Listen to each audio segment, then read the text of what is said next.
It might appear that Dave Matthews' superstar life is something of a fairy tale, yet Matthews continues to explore the dark side. Denise Kwan looks at his brooding new solo effort in Soundcheck.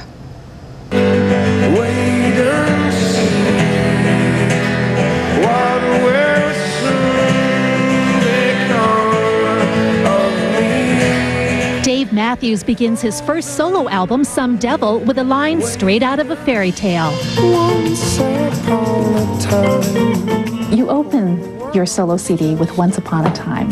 Yeah, I like that. That's what I like that. Once upon a time. I like that first line. But even after selling 25 million albums with the Dave Matthews Band and averaging $75 million a year in concert revenue, the hero of our story has had his share of dragons to slay. Didn't Little Red Riding Hood end up in the belly of the wolf, I think, originally? Ciao. At 36, Matthews the man is as multi-layered as his music. He's happily married with a pair of 2-year-old twin girls, yet his first single is a dark, searching anthem called Gravedigger.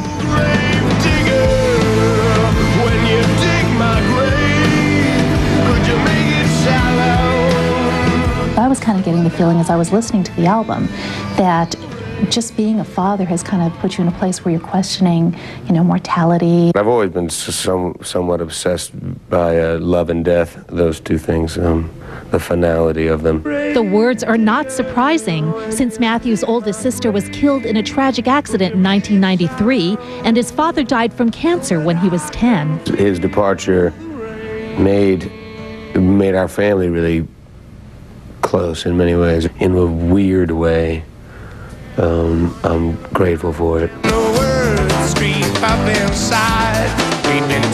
13 years ago, he found another family in the band that bears his name.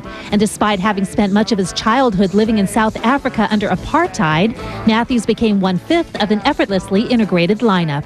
We end up setting a good example of how easily one can be largely indifferent to those things.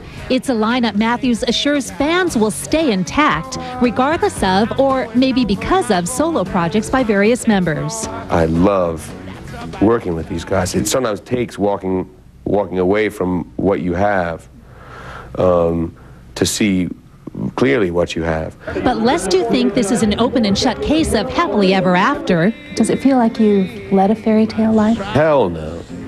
There's no such thing as fairy tale lives. Why don't you save me?